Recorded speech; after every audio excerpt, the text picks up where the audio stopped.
me say good morning to everyone. So, complete na ba ta? Oh, na say al next oh. Next na po kay ano next na kay crimping kay crimping tool next. Sige lang. So, I'll try my best na it's either makabaro ko sa akong mga student, ako na po yung manguwang.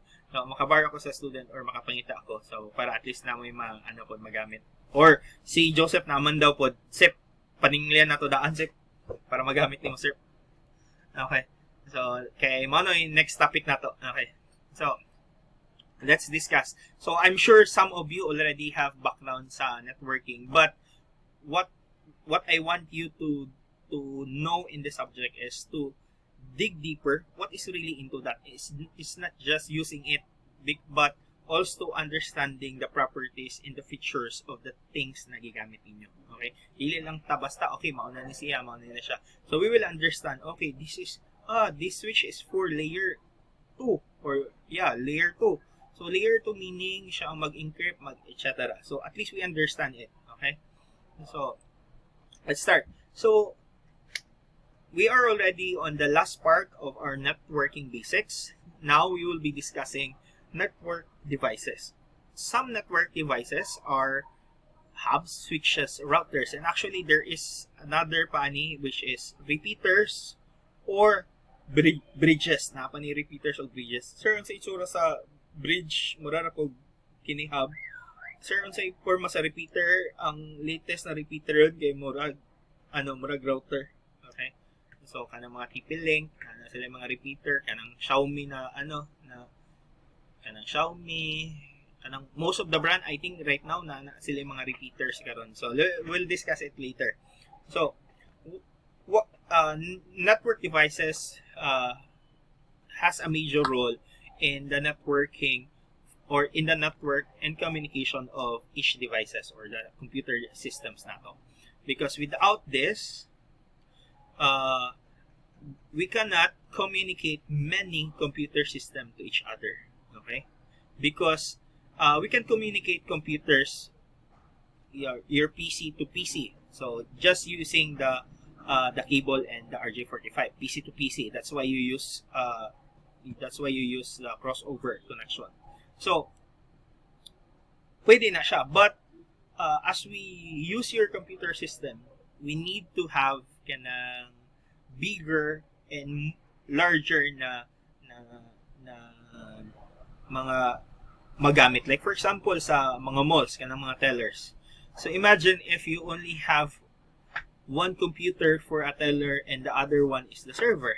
So para mag-communicate sila, imagine inga na ka lisod ang pag-buy or pag-buy sa usa ka store.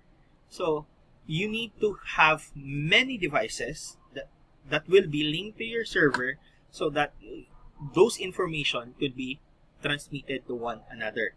So, but to do that, you need to have these network devices. Mao ni sila. Kay kung wala ni siya, it's just a mere cable na wire lang, solda-soldahon nimo, then that is number one, that is not safe. Okay? It's not just literally not safe dahil sa it may cause fire, but safe in terms of the information that could be stolen from you, especially from the banks. Okay, like we have one of the student na he is working in a outsourcing company, network company. Then ang problem nila is dili pwede ma-down ng usa ka company na giserbisyuhan nila because if ma-down og 1 minute mo kantidad na daw na siya og 10 million lost sa income sa usa ka company. Imagine for just 1 minute it will cost you 10 million. Ning nangutan namin niya kay one time we have a tour in their company and then timing siya nag-entertain na mo pagkaibaw niya gikan from UB. So he told us nga mao lagi to. It's very crucial. So if you just ang nahibawan lang nato is basic na okay, we will just connect one PC to other pieces and information without management of those devices na wala pud ka kaibaw na unsay pinaka point sa usa ka device is just that basta naka-connect ka, naka-game ang usa, nakaduwa ang usa, nakapasa kag file. So it's the functionality of those network devices doesn't end there. Okay? So, actually the most important thing of this device is not just passing the information, but also securing the information that pass through these devices. Okay? So, let's start with network hub. So, here, this is an example of network hub. So, Netgear, that is a vendor. Okay? Dagang panglaing network hub. So, any idea from you guys what is a network hub? Except sa meaning ani. What is a network hub? Kung sa'y functionality sa network hub. So, kinsay nakatry na use of network hub. Next, Sep, Mark, Greg, Roslyn, Maria. Okay, wala pa. So, okay, don't worry. That's why we are studying, so that we will be knowing what are the uses of this. Para pag maka-encounter mo, okay, I know network hub that is used for this. So, by the way, network hub is very, very easy to set up. Okay, so I'll teach. I don't need to teach you how to set up network hub. It's very, very easy. So, any idea what is a network hub? Alex, Sep?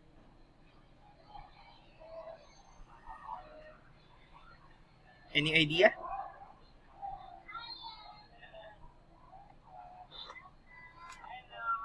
Okay? Ang itsura sa network hub is literally mura siya og router na mura siya og switch, di ba? Ang router na may antenna para wireless karon, di ba? May style karon sa mga routers. So, ang network hub is literally is just kung mura siya og splitter sa functionality.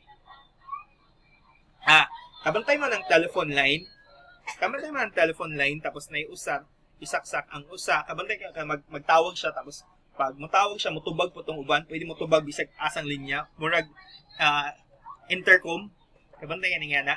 Kaya mga gamit ana niya are called hubs. Okay.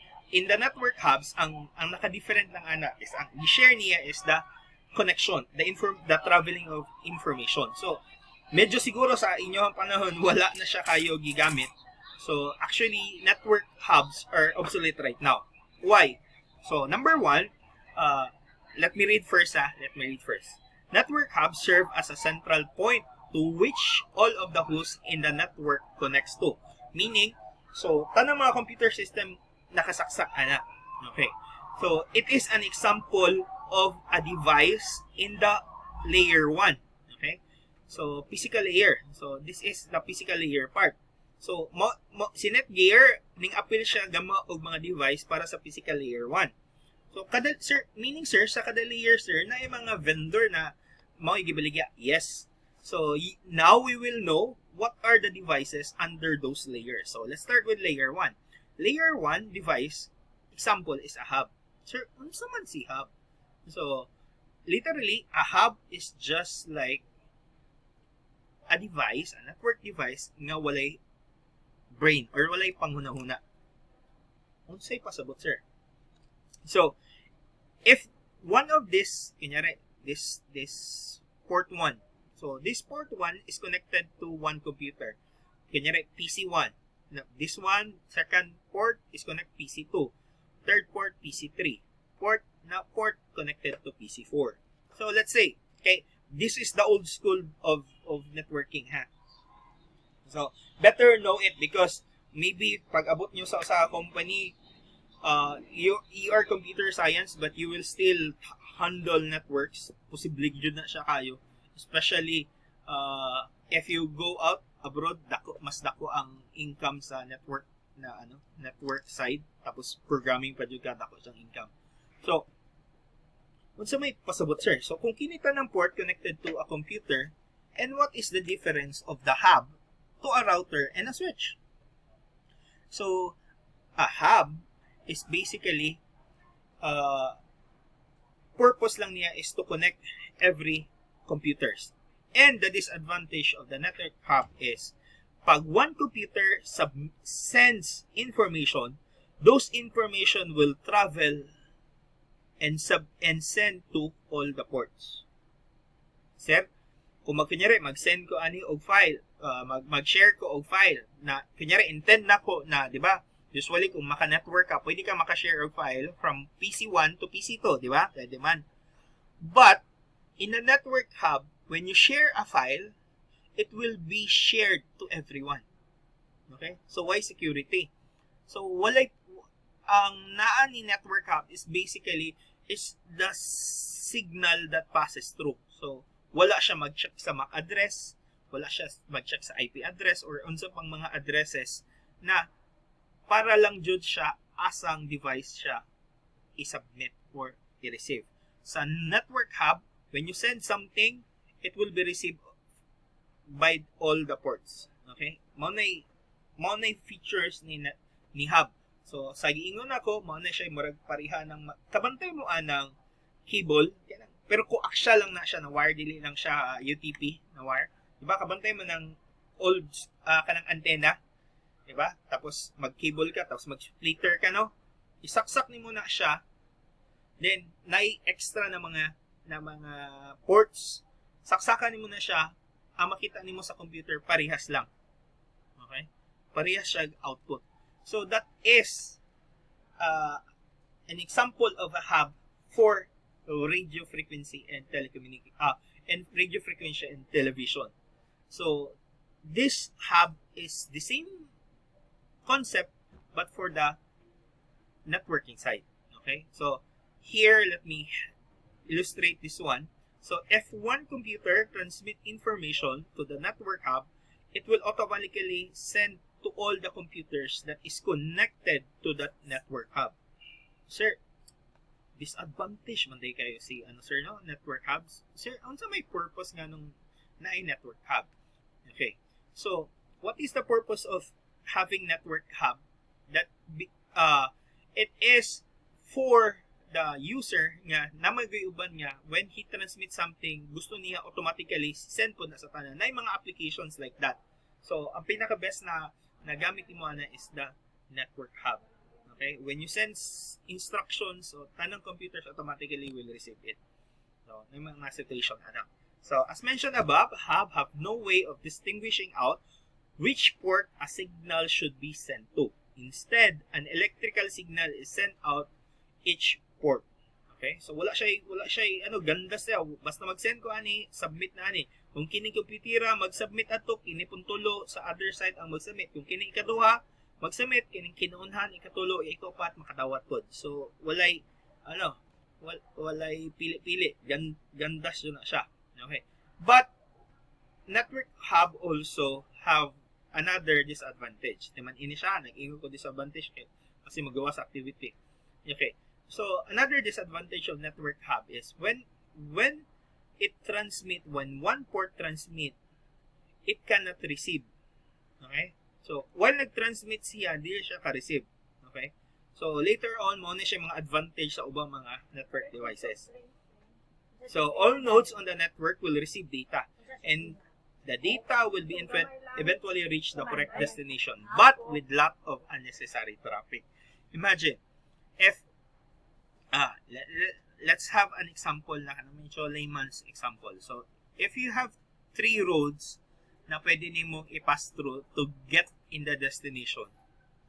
So, di ba, when you go, you will only choose one. But in the network hub, you will use the 3 roads simultaneously. So, obviously, kung kada tao, pag mulabay anong road, mapika sa katulo, matraffic yun ang linya ha. So, inga na pod ang network hubs. Okay. So, here let me read some of other disadvantages of network. So, in the example above, you can see that the hub has sent out receiving signal out of all the ports except the incoming ports. Hub are therefore considered obsolete and switches are commonly used instead of modern LANs. Okay? Hub have numerous disadvantages over switches. These are some of it. So, they are not aware of the traffic that pass through them. They create only one large collision domain. So, nako kayo. A hub typically operates in half duplex, meaning, sa katunggingon ako, a half duplex is transmission of signals, but if your device is in half duplex, meaning it cannot do simultaneous na process. Meaning kung nag-transmit ka, dili siya ka-receive simultaneously.